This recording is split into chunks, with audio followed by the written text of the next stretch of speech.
A Egipto di por tu rescate. Y quisiera comenzar a leer, no necesariamente en Isaías 43, donde se encuentra un versículo que tiene el vocablo exacto así del título de, de nuestro estudio para hoy, sino desde el capítulo 42, ¿verdad? El capítulo previo, Isaías 43, tiene ese versículo, pero es solo una continuación de lo que se viene hablando en el capítulo 42. Yo quisiera que consideráramos algunos versículos relacionados a, a todo esto, ¿verdad? En el capítulo 42. En el capítulo 42 de Isaías, versículos del 1 al 4, leemos lo siguiente. He aquí mi siervo, yo le sostendré, mi escogido, en quien mi alma tiene contentamiento. He puesto sobre él mi espíritu. Él traerá justicia a las naciones. Miren qué interesante que ya de entrada estamos viendo que aquí está hablando acerca del Mesías, de su siervo, el escogido, a quien Dios sostendría, en quien su alma tiene contentamiento, lo mismo que Dios le dijo a Jesús en su bautismo, puso sobre él su espíritu, como dice también el Nuevo Testamento que Dios le dio su espíritu sin medida. Dice que él traerá justicia a las naciones. Así que el siervo, el escogido de Dios, aquel en quien Dios tiene contentamiento, aquel a quien Dios le ha dado su espíritu, traerá justicia a las naciones. ¿Cómo Jesús trae justicia? ¿Cómo el Mesías trae justicia? ¿Cuál es la forma en que el Mesías trae justicia?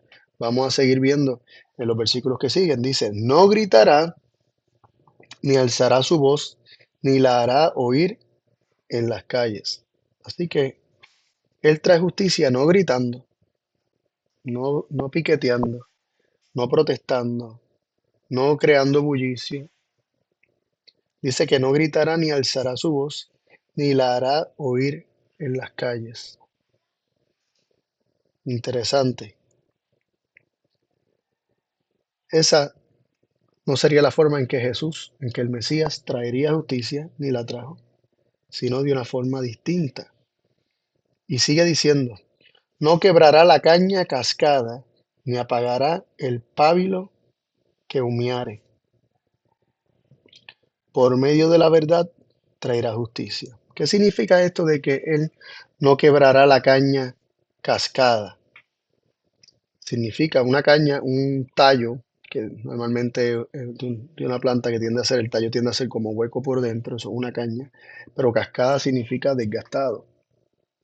O sea, Él no quebrará el tallo desgastado, ni apagará el pábilo que humeare. Interesante es que esto está relacionado a una obra de darle, de cortar o de darle fin a algo que está ya moribundo, que está ya desgastado, que ya está a punto de estar apagado. Pero él no, su trabajo no será cortar una caña, un tallo que está desgastado, él no la quebrará, porque el trabajo del Mesías sería buscar la sanación, el trabajo del Mesías sería buscar la restauración, sería dar vida. Entonces, él encontraría la caña o muchas cañas en desgaste, ¿no? Pero su trabajo no sería cortar aquello que parece que ya no sirve para más nada, sino que mientras todavía está vivo, mientras todavía se le pueda dar más cuidado y haya esperanza de que vuelva a tener sanidad y vuelva a ser saludable, no será cortado. Y sigue diciendo que no apagará el pábilo que humeare. Cuando hay un pábilo que todavía está humeando, todavía tiene posibilidad de volver a ser encendido. Él no lo apagará.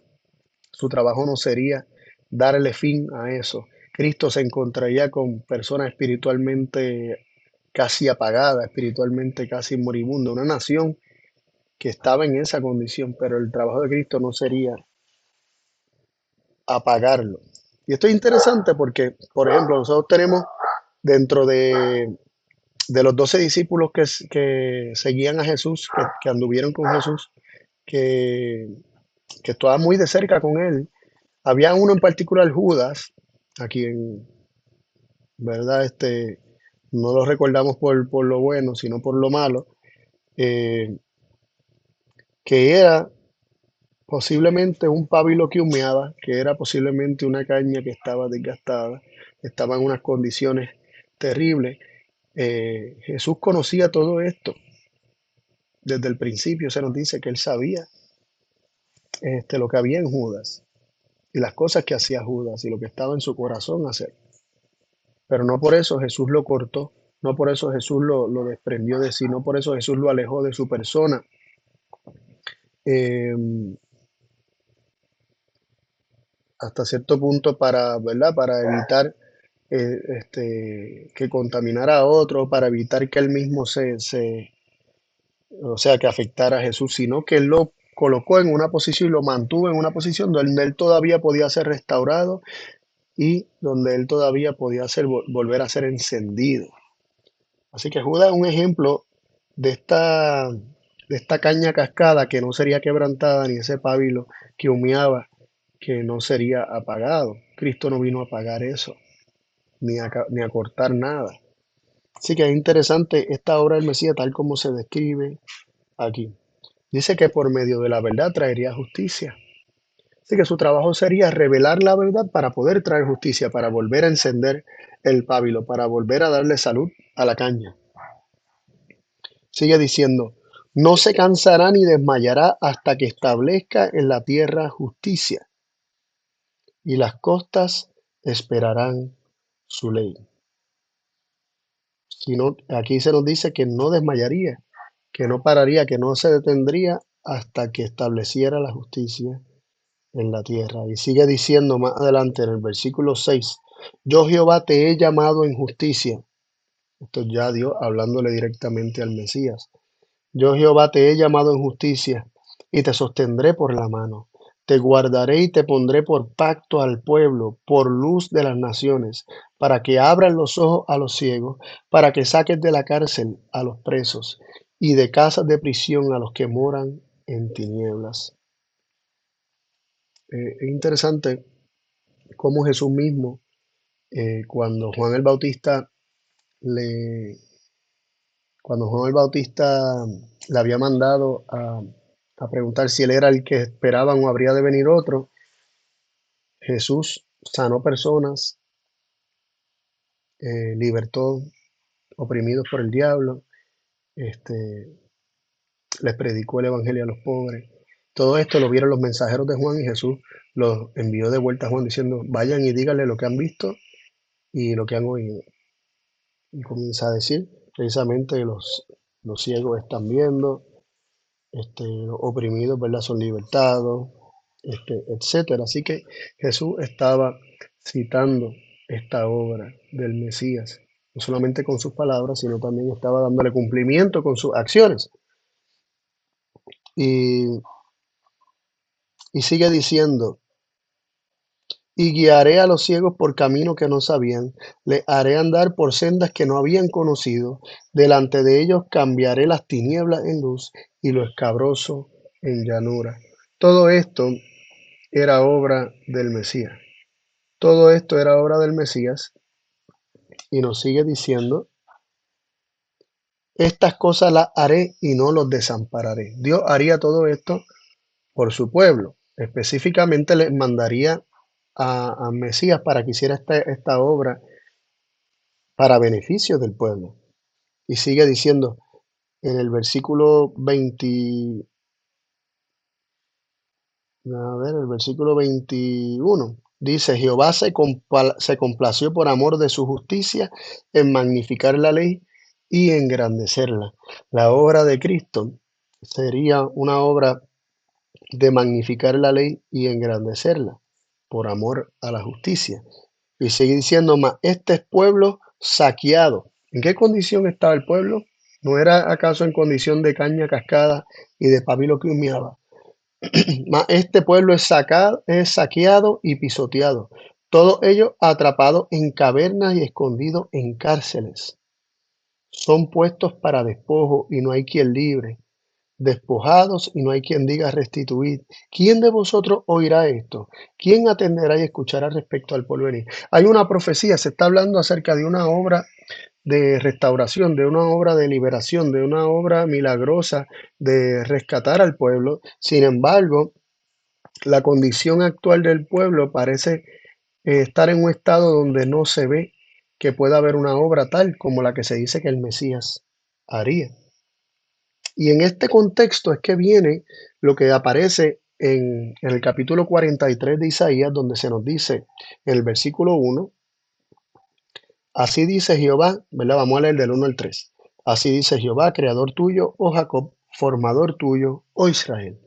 No temas, porque yo te redimí. Te puse nombre, mío eres tú. Es interesante porque esto viene tras un final del capítulo 42 no tan positivo, aunque sí se hablaba del Mesías y de la obra que haría. Las condiciones actuales parecían prácticamente cortar con la esperanza de que esto se realizara. Pero Dios está diciendo, eh, a pesar de las circunstancias, de cómo se ven de negativa, a pesar de cuán negro se ve el presente y el futuro para el pueblo de Israel, Dios dice, no temas, porque yo te redimí. Te puse nombre, mío eres tú. Y sigue diciendo, cuando pases por las aguas, yo estaré contigo. Si por los ríos, no te anegarán. Cuando pases por el fuego, no te quemarás, ni la llama arderá en ti. Porque yo, Jehová, Dios tuyo, el Santo de Israel, soy tu Salvador. A Egipto he dado por tu rescate, a Etiopía y a Seba por ti. Y aquí está la frase de nuestro estudio de hoy. A Egipto he dado por tu rescate, a Etiopía ya sea por ti. De primera instancia, pensamos o nos da la impresión, ¿verdad?, que, que Israel es tan especial para Dios que a Dios no le importa dar a otros pueblos por Israel, como que esos otros pueblos no les importa a Dios. Pero vamos a estar estudiando un poquito más en cuanto a qué significa y por qué hay que dar a Egipto, a Etiopía, a Seba, ¿verdad?, por el pueblo de Dios, para el rescate del pueblo de Dios. ¿Y qué está implicado en esto? Porque a fin de cuentas, tenemos que recordar que la dádiva de Dios para el rescate de la humanidad realmente es el Mesías, realmente fue a Cristo, el Hijo de Dios. Y tenemos que tener esto siempre presente. Y conectar entonces a Egipto y a Etiopía y a Seba, siendo dados como rescate, que simplemente como un tipo o un símbolo, una figura del verdadero pago del rescate, del verdadero sacrificio, de la verdadera, del verdadero precio que Dios pagó para rescatar a sus hijos. Y quisiera comenzar con Egipto, porque dice a Egipto he dado por tu rescate. Y nos vamos a concentrar bastante en la historia de Egipto ahora, y quisiera que consideráramos la historia de Egipto en relación con el pueblo de Dios. Vamos a considerarlo especialmente con Abraham. Se nos dice en Génesis 12:10, hubo entonces hambre en la tierra y descendió Abraham a Egipto para morar allá, porque era grande el hambre en la tierra. Aquí que se presenta, aquí es que comienza, como quien dice, la relación del pueblo de Dios con Egipto. Luego se nos dice en el capítulo 16, versículos 1 y 2, dice, Sarai, mujer de Abraham, no le daba hijos, y ella tenía una sierva egipcia que se llamaba Agar. Dijo entonces Sarai a Abraham, ya ves que Jehová me ha hecho estéril, te ruego pues que te llegues a mi sierva y quizás tendré hijos de ella. Y atendió a Abraham el ruego de Sarai. Interesante porque Sara tiene ahora una sierva egipcia. ¿Dónde la buscaron? ¿Dónde la consiguieron? Pues en Egipto. Tiene una sierva egipcia. ¿Y qué pasó con esta sierva? Pues Sara se la ofrece a Abraham como esposa para que ella le dé hijos, porque Sara no podía darle hijos. Y nos sigue diciendo en el versículo 4 en adelante, y él se allegó a Agar, la cual concibió. Y cuando vio que había concebido, miraba con desprecio a su señora. Entonces Sarai dijo a Abraham, mi afrenta sea sobre ti. Yo te di mi sierva por mujer, y viéndose encinta me mira con desprecio. Juzgue Jehová entre tú y yo. Y respondió Abraham a Sarai, he aquí tu sierva está en tu mano. haz con ella lo que bien te parezca. Y como Sarai la afligía, ella huyó de su presencia. Y la halló el ángel de Jehová junto a la fuente de agua en el desierto, junto a la fuente que está en el camino de Sur. Y le dijo, Agar, sierva de Sarai, ¿de dónde vienes tú y a dónde vas? Y ella respondió, huyo de delante de Sarai mi señora. Y le dijo el ángel de Jehová, vuélvete a tu señora y ponte sumisa bajo su mano. Agar había quedado embarazada y miraba con desprecio a su señora, a Sara. Y esto le incomodó a Sara y Sara la comenzó a afligir. Así que vemos como una acción y una reacción. Empezando desde Sara, proponiéndole a Abraham que tomara a Agar como mujer.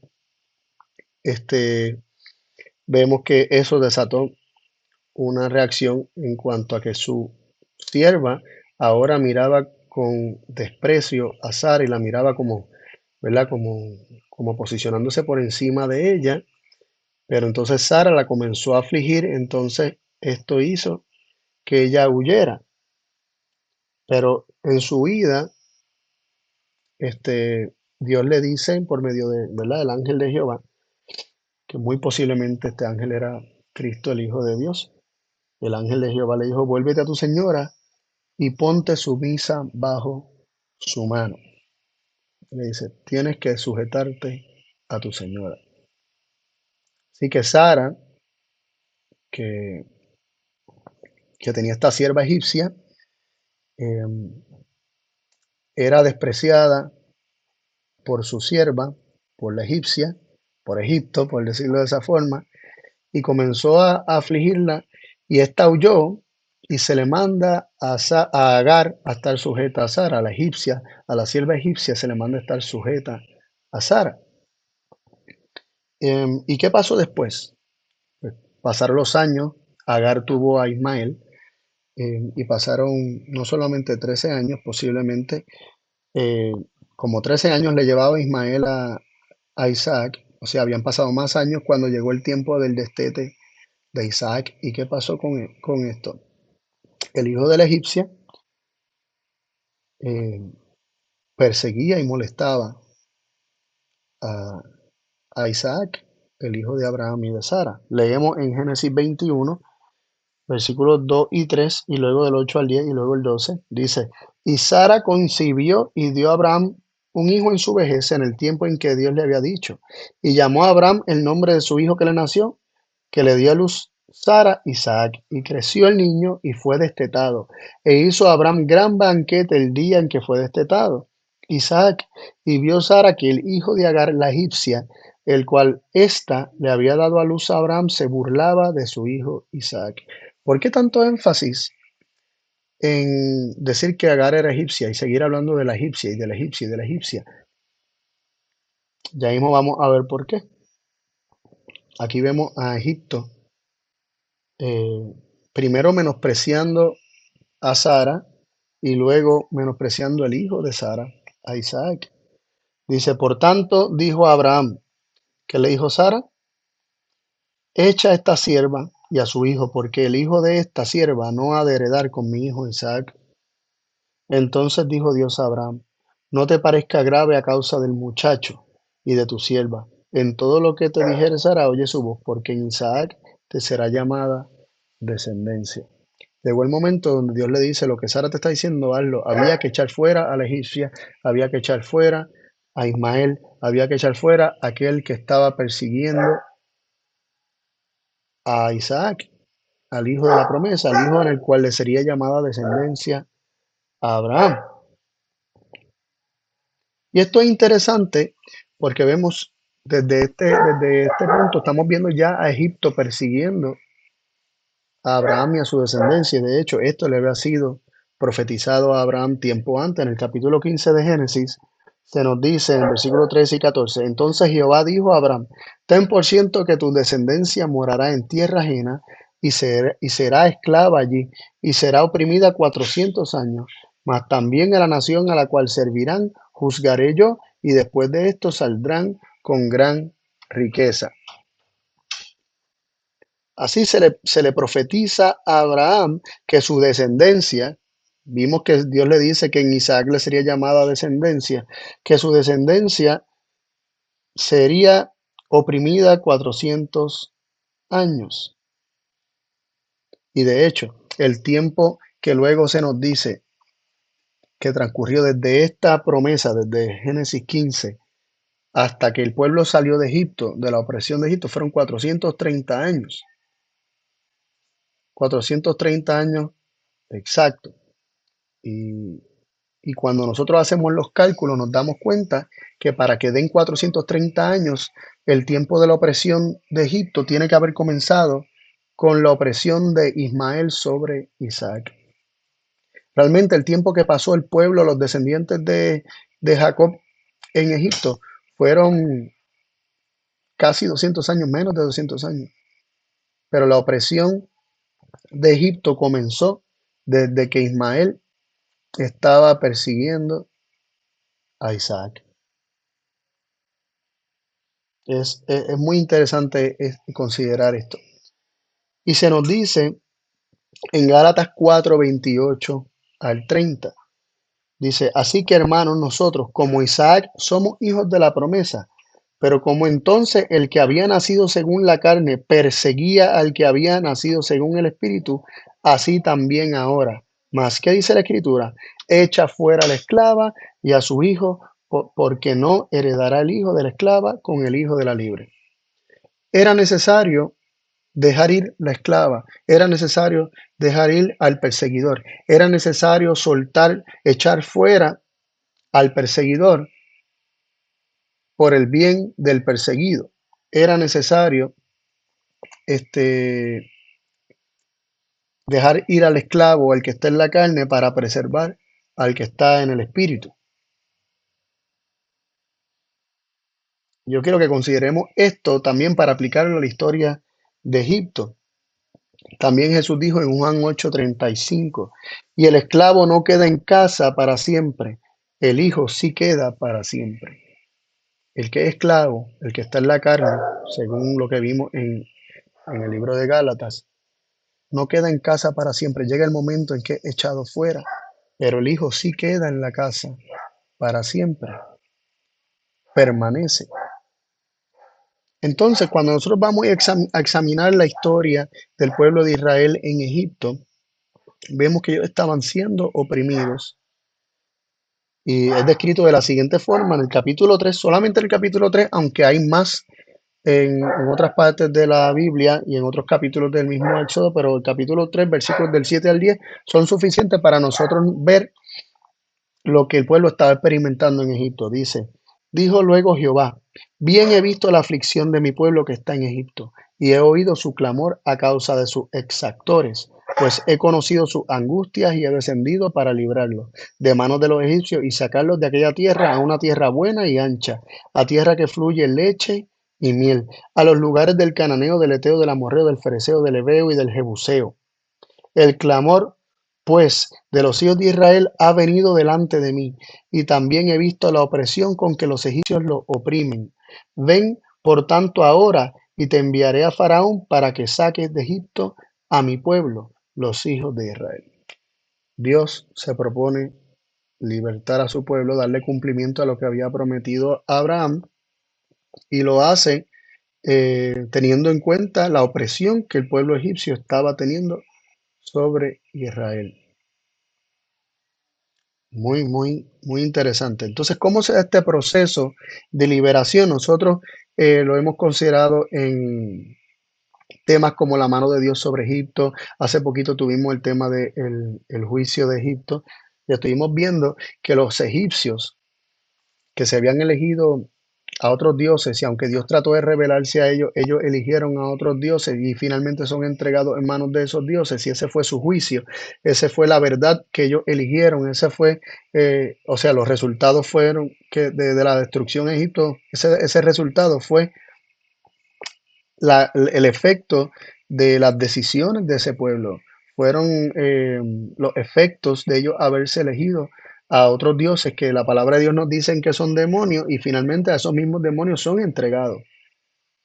Y este proceso por el cual Dios liberta a Israel de la mano opresora de Egipto, es dejando de proteger a Egipto. Y miramos lo que dice Salmo 78, 43 al 50, para recordar que esto fue de esta forma. Dice el Salmo 78, 43 al 50, cuando puso en Egipto sus señales y sus maravillas en el campo de Zoán, y volvió sus ríos en sangre y sus corrientes para que no bebiesen. Envió entre ellos enjambres de moscas que los devoraban y ranas que los destruían. Dio también a la oruga sus frutos y sus labores a la langosta. Ese dio también implica que también dio a las moscas y a las ranas que los destruían. Cuando dice que Dios envió moscas que los devoraban y ranas que los destruían, que yo no sé cómo las ranas destruyen, pero me imagino que por medio de, no sé, de enfermedad o que se comen, qué sé yo, cosas, no sé. Eh, pero dice Dios también. Así que lo que había ocurrido, aunque se dice que envió, también era Dios dar, Dios entregar. Dio también a la oruga de su fruto y sus labores a la langosta. Dios entregó lo entregó a ellos, a la langosta, a la oruga. Sigue diciendo, sus viñas destruyó con granizo y sus higuerales con escarcha. Aunque vuelve y de forma afirmativa dice que Dios los destruyó con granizo, destruyó sus viñas con granizo. Luego dice, entregó al pedrisco a sus bestias. O sea, hay un proceso de entrega, hay un proceso de dar, hay un proceso de desproteger. Dios entrega al pedrisco sus bestias y sus ganados a los rayos.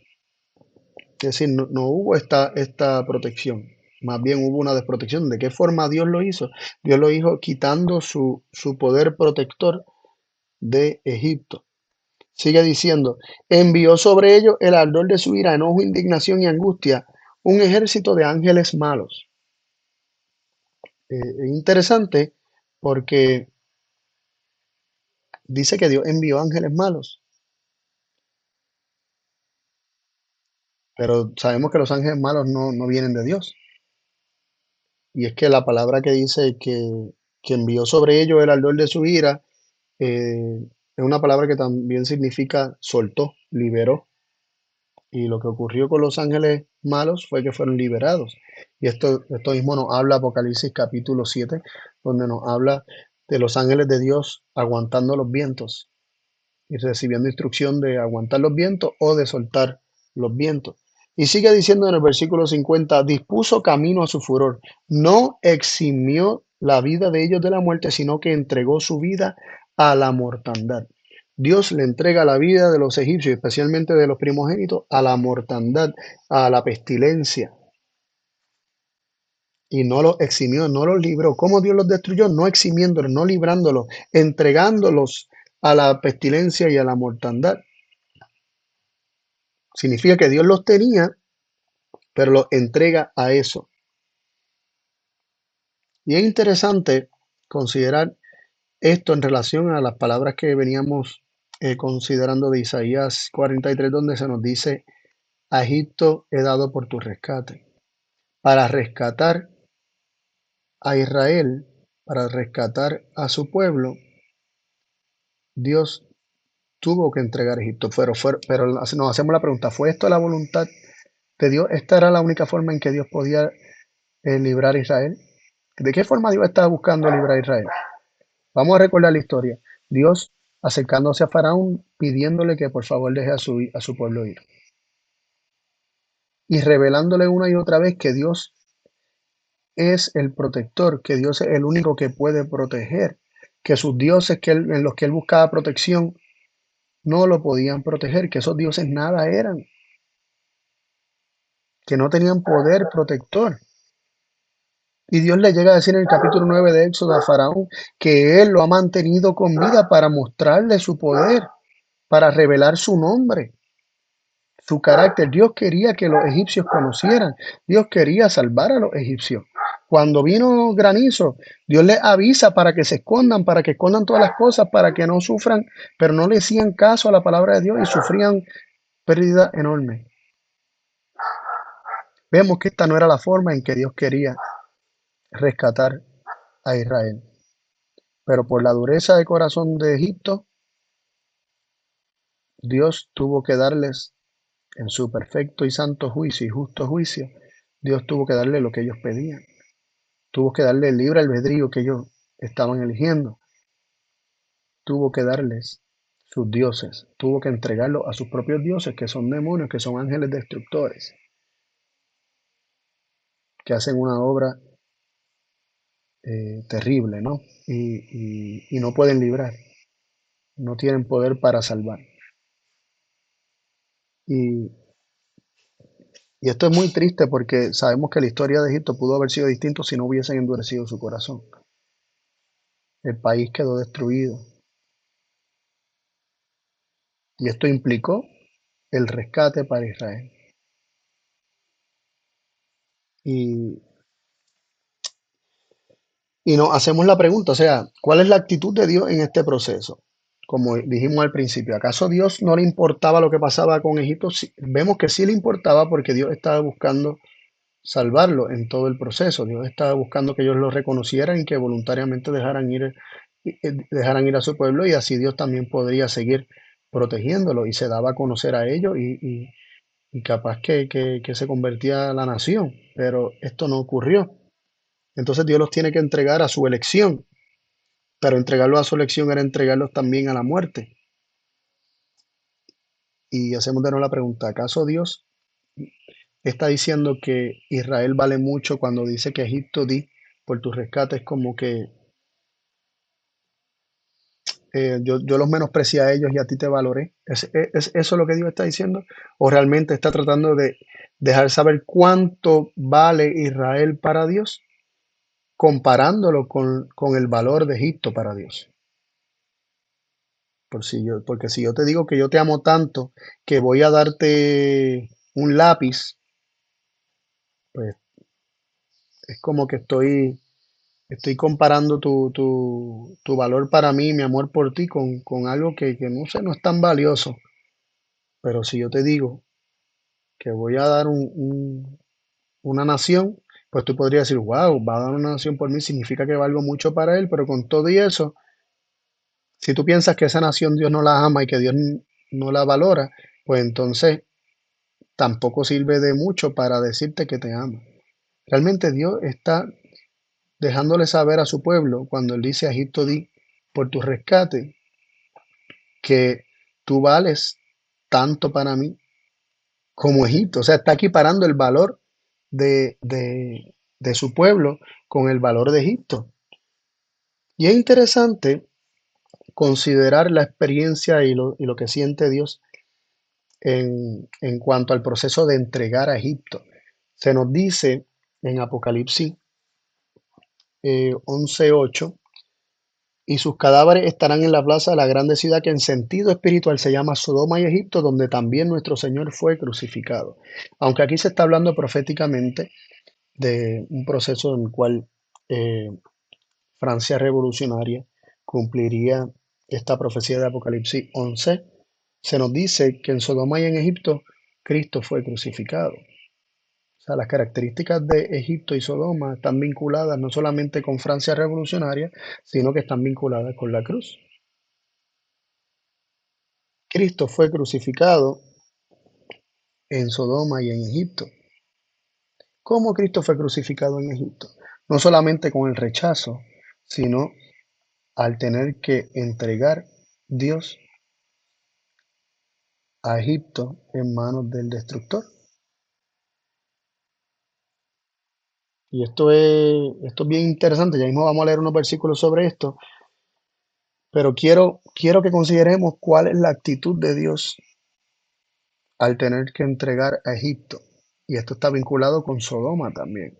Nos dice en Deuteronomio 29:23, azufre, sal, abrasada toda su tierra, no será sembrada, ni producirá, ni crecerá en ella hierba ninguna, como en la subversión de Sodoma y de Gomorra, de Adma y de Seboim, que Jehová subvirtió en su furor y en su ira. Estas cuatro ciudades fueron subvertidas juntamente: Sodoma, Gomorra, Adma y Seboim. En Judas 1:7 nos dice, como Sodoma y Gomorra y las ciudades comarcanas o vecinas, como dicen en otras versiones, las cuales de la misma manera que ellos habían fornicado y habían seguido la carne extraña, fueron puestas, por ejemplo, sufriendo el juicio del fuego eterno.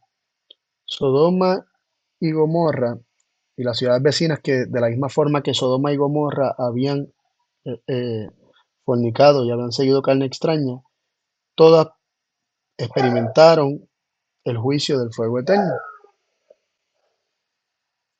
Así que la destrucción de Sodoma y Gomorra, de Adma y Zeboim se dieron en conjunto.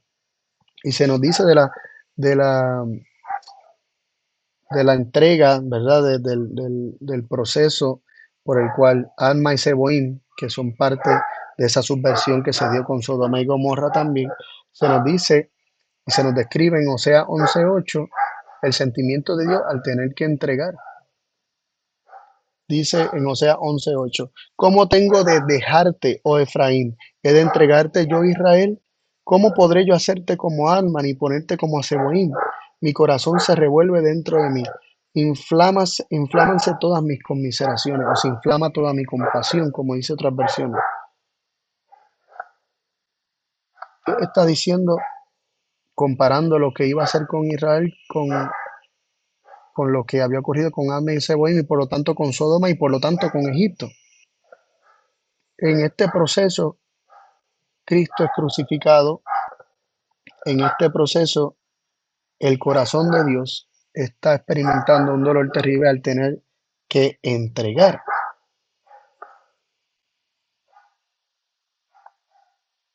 porque Él no quiere tener que entregar aquello que ama, pero no está teniendo otra forma de otra alternativa. Y es interesante que esto fue precisamente lo que Dios hizo con Jesús. Dios lo entregó. Entonces, cuando nosotros examinamos que a Sodoma y Gomorra fueron entregados, Egipto fue entregado y Cristo fue entregado, eh, encontramos un paralelismo y les exhorto a ver un tema que se llama Sodoma, Egipto y la cruz, que también está en nuestro canal, que te conozcan en la lista de reproducción.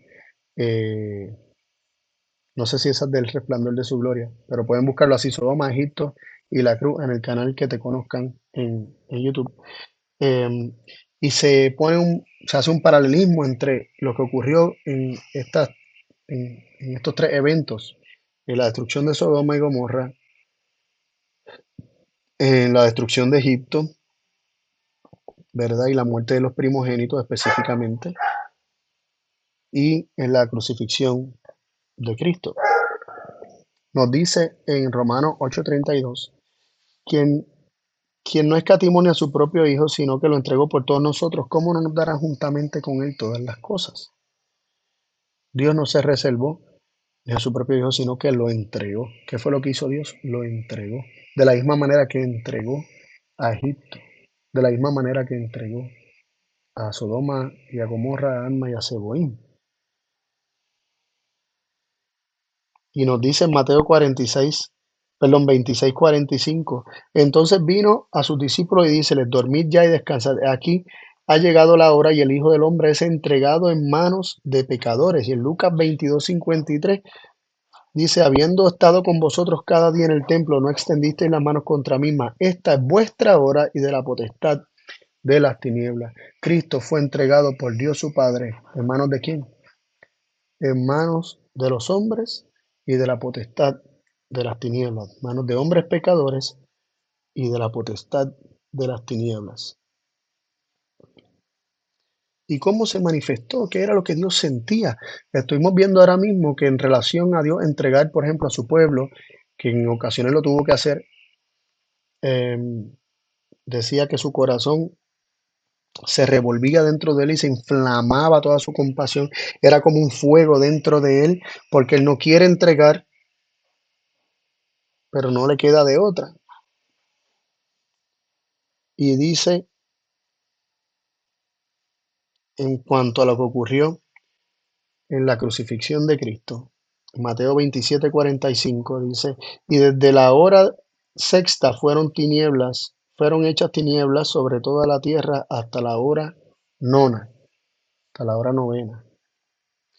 Así que fueron hechas tinieblas, se nos dice. Y en el versículo 51 de Mateo 27 dice, He aquí el velo del templo se rompió en dos de alto abajo y la tierra tembló y las piedras se hendieron. Hubo terremoto, el velo se rompió, las piedras se abrieron, se hundieron. Y en el Salmo 18, que también es un salmo mesiánico, se dice lo siguiente en cuanto a describir los sentimientos de lo que Dios está experimentando mientras su Hijo es crucificado.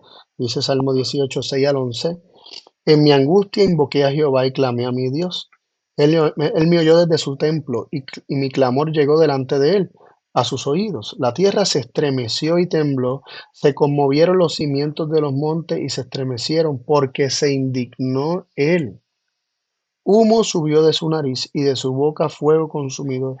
Carbones fueron por él encendidos. Inclinó los cielos y descendió, y densa oscuridad había debajo de sus pies. Cabalgó sobre un querubín y voló, voló sobre alas de viento. Hizo de las tinieblas su escondedero, su pabellón en derredor de sí, oscuridad de agua, nubes de los cielos.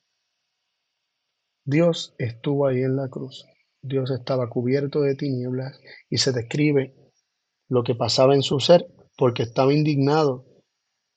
Eh, Dice que había humo en su nariz y de su boca fuego consumidor.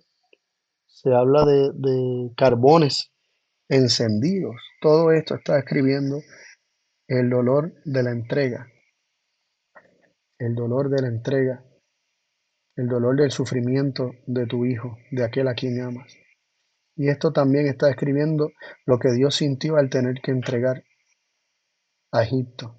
Y esto también está describiendo lo que Dios sintió al tener que entregar a Sodoma. Terrible, ¿no? Y nosotros pensando que Dios se gozó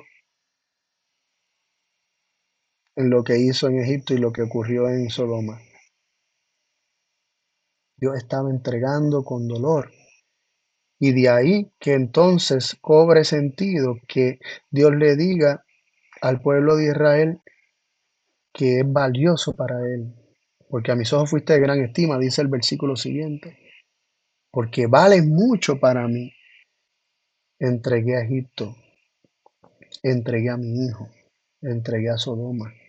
Aunque el caso de Cristo es diferente al de Egipto y al de Sodoma en el sentido en que Sodoma y Egipto eligieron otra cosa, eligieron a otro Dios, Cristo nunca se eligió a otro Dios, pero fue el precio que Dios pagó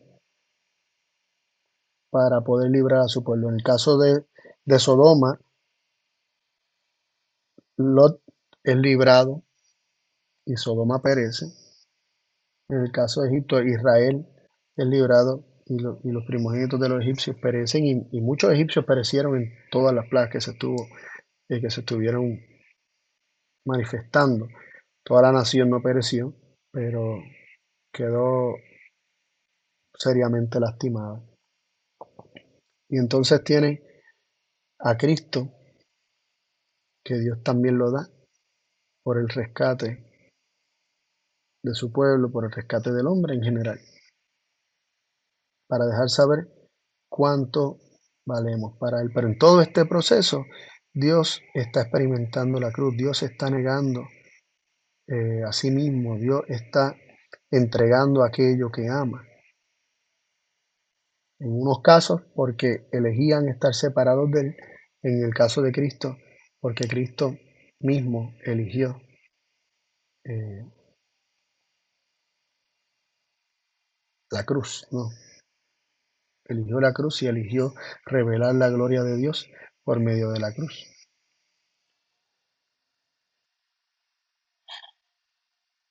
Así que en lugar de Dios decir que Egipto tiene poco valor y que Dios ama tanto a Israel, que dio a Egipto, que no tiene mucho valor para él, realmente lo que Dios está diciendo, Egipto valía mucho por mí, mucho para mí, lo entregué por ti. Pero esta entrega no fue eh, arbitraria, fue el resultado de la elección de Egipto, porque como vimos y estuvimos considerando, Dios quería salvar a Israel sin tener que entregar a Egipto. Dios quería salvar a Lot sin tener que entregar a Sodoma, por eso los ángeles estaban allí investigando y buscando a ver si había más gente que, que justificara que se siguiera protegiendo a Sodoma y a Gomorra y que no fueran entregados, como dice el libro de Oseas. Y también en Isaías, en algún lugar, no sé si Isaías o Jeremías, sé que menciona eh, que Sodoma también fue entregado así, como el pueblo de Israel sería entregado por su rebelión. Ahora también dice Etiopía y Seba. De Seba no se habla mucho en la Biblia, y no hay una instancia en la historia bíblica para decir Seba, pero Seba en muchas instancias estuvo eh, vinculado con el reino de Etiopía y puede ser que esté hablando de ambos eh, en algunas ocasiones como, o sea, se habla de Etiopía como si fueran los dos, ¿no? Este, y es interesante lo que nos dice Isaías 37:9 en cuanto a Etiopía. Dice, oyendo decir de Tiracá, rey de Etiopía, he aquí que ha salido para hacerte guerra. En oyéndolo envió mensajero a Ezequías diciendo, ¿bajo qué contexto se da este versículo? El mensajero de Sennacherib a Ezequías estaba diciendo que, o sea, lo habían sitiado y estaba diciendo, mira, entrégate. Este, y Ezequías pues oró y pidió ayuda a Dios y entonces Isaías le dice, le promete que Dios va a obrar. Lo interesante es que de repente reciben Sennacherib y el ejército de Asiria reciben noticia de que el rey de Etiopía se había salido para levantar guerra. Mira qué interesante que los etíopes se levantan para hacerle guerra a Siria. Entonces se tiene que retirar de, el ejército de los asirios se tiene que retirar para combatir contra ese rey. Así que vemos cómo también Etiopía viene siendo el rescate del pueblo de aquí, específicamente el reino de Judá, viene siendo el rescate del pueblo de Dios. Pero esto no fue un acto arbitrario de parte de Dios. Se levantó una serie de circunstancias donde el rey de Etiopía sale a guerrear contra el de Asiria. Entonces el de Asiria tiene que dejar quieto por un tiempo a Judá, aunque prometió que vendría y que no sería librado. Y de hecho, las últimas palabras cuando se tiene que retirar, le dice, no te creas que tu Dios te va a librar, porque ningún Dios ha librado a ningún pueblo de la mano del rey de Asiria. Sin embargo, nunca pudieron hacer lo propuesto porque el ejército muere y perece en, en- en una muerte súbita, que nos dice Josefo que fue una enfermedad, una pestilencia que los cogió y los destruyó. La palabra de Dios nos dice que fue el ángel que salió. De en medio de ellos, el ángel de Jehová salió, se retira. Podría verse de esa forma y murieron y perecieron 180.000, ¿verdad? 185.000 o 180.000 asirios. Este, terrible, ¿no? Y después Sennacherib es asesinado por sus propios hijos en su casa, en su templo, en el templo de su Dios, nos dice. Entonces, ¿qué vemos aquí? Etiopía, que ya había sido profetizado que sería destruido, Etiopía, Egipto nuevamente se menciona en el libro de Isaías, capítulo 20, se escribe Etiopía, este, también como experimentando eh, desventuras, por decirlo de esa forma. Aquí Etiopía se levantó para atacar a los asirios y de esa forma también el pueblo de Dios es librado al entregar al etíope en manos de los asirios. Y, pero un proceso de entrega nuevamente. Cada vez que Dios tiene, y hago esta pregunta y con esto termino, cada vez que Dios tiene que entregarnos a las consecuencias de nuestras decisiones, porque es lo que estamos eligiendo y Dios no puede ir en contra de la perfecta ley de la libertad. Nosotros tenemos libertad para elegir. y Dios no puede, por los principios de libertad, no puede eh, coartar la libertad del ser humano de elegir una cosa u otra. Y cuando el ser humano se elige algo y Dios tiene que entregar al ser humano a sus elecciones, ¿qué es lo que Dios experimenta? Experimenta los sufrimientos, las agonías de la cruz, porque esto le causa un dolor tremendo a Dios. Y, y esto es tremendo, ¿no? Esto es fuerte. Nosotros no logramos ni comprender ni, o sea, estamos hablándolo y estamos solamente raspando la superficie, ¿verdad? En, hay mucho más para comprender acerca de esto, pero por lo menos mi mente no logra como que se resiste, no sé, yo trato, pero es como que hay algo en mí que se resiste a seguir penetrando en esto.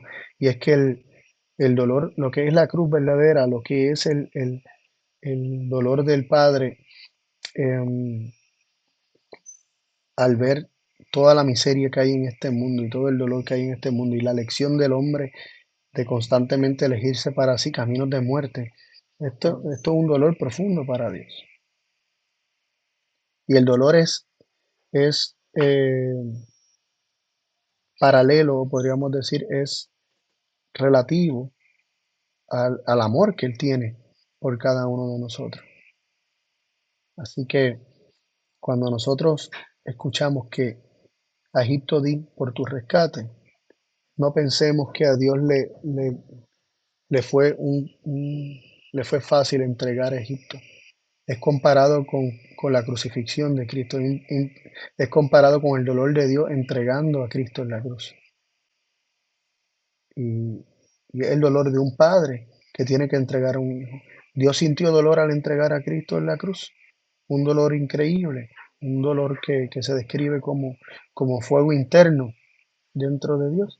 Imaginen, imagínense cómo lo que Dios experimenta cuando también se compara estos dolores con Dios entregando a otros pueblos como a Sodoma, como a Egipto, a lo que ellos eligieron.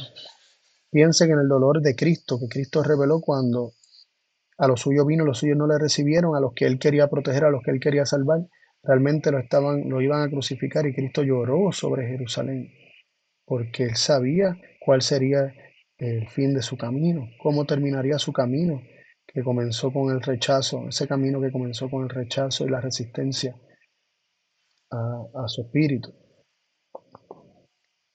Entonces esto es un dolor inmenso porque Dios ama mucho y quiere salvar mucho, pero nosotros no se lo permitimos. Los seres humanos somos los que no se lo permitimos.